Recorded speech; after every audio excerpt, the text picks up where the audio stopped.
Alongside Jack Armstrong, Kia nurse Leo Rowden's Raptors basketball officially back on TSN. Are you guys as excited as I am? We're fired up, ready to go. I don't feel like you're fired up, but let's chat basketball anyway. So we know for the Toronto Raptors, there has been the word rebuild used a lot by Masai Ujiri and Jakob Poeltl at Media Day. And look, you look at this team and it is young. We got a mix of young guns and veterans as well, but the face of the franchise now has to be Scottie Barnes because you gave him that 5-year max deal. Jack, what are you expecting in terms of Scottie this season? I expect a big-time year from him, Kate. I mean, there's no doubt in my mind that he's primed and ready to do that. I mean, he has all the skills that you want in a significant player in your franchise. He can score, he can pass it, he can rebound, he can defend. I think it's all there for him. And in his 4th year, usually in that 4th year, you really start to see it happen as a pro. Well, you're right. And one of the big things in this league and in the professional sports in general is when you come back from an offseason, you have to keep adding to your game. Scottie Barnes, I think, has done that again in this offseason. And when you look at what he's able to do for this team, it's going to probably be a little bit more ball in his hands, come off some of these high pick and rolls with the bigs, get those non-mobile bigs on him and try and make decisions from there. But I expect him, like, more triple-doubles. He's got to lead this team on the court, but it's his leadership off the court as well.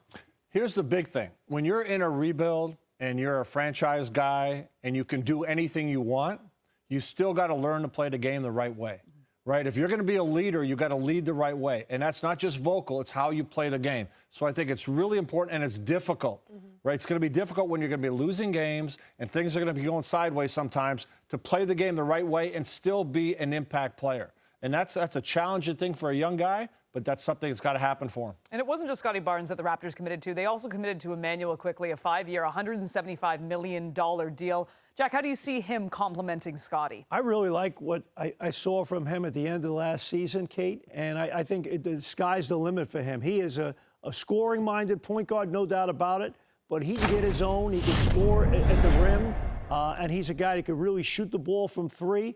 And I personally think the fact that now he has full ownership of this thing, Kia, I think you're going to see him really blossom. Absolutely. The full ownership aspect of it builds the confidence. And the confidence is what you need when you have a guy like IQ who's going to be your lead guy, right? They're allowing him to kind of go out there and be the lead guy in the point guard position to control the tempo of the game and be that kind of coach on the floor.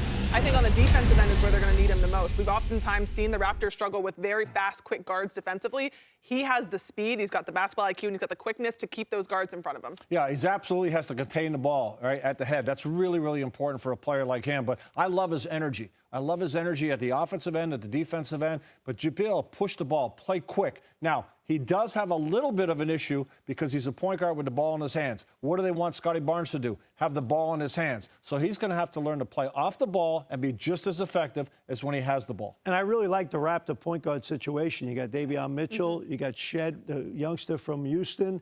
I think this is the best that they've had at that position in a few years. They've had issues not having enough guards. Yeah. Now they have that. You know, it'll be interesting, too. I mean, between RJ, IQ, and Scottie, they only played 22 games together last season. So to see them consistently together might be very interesting. And I know we've already got consistency.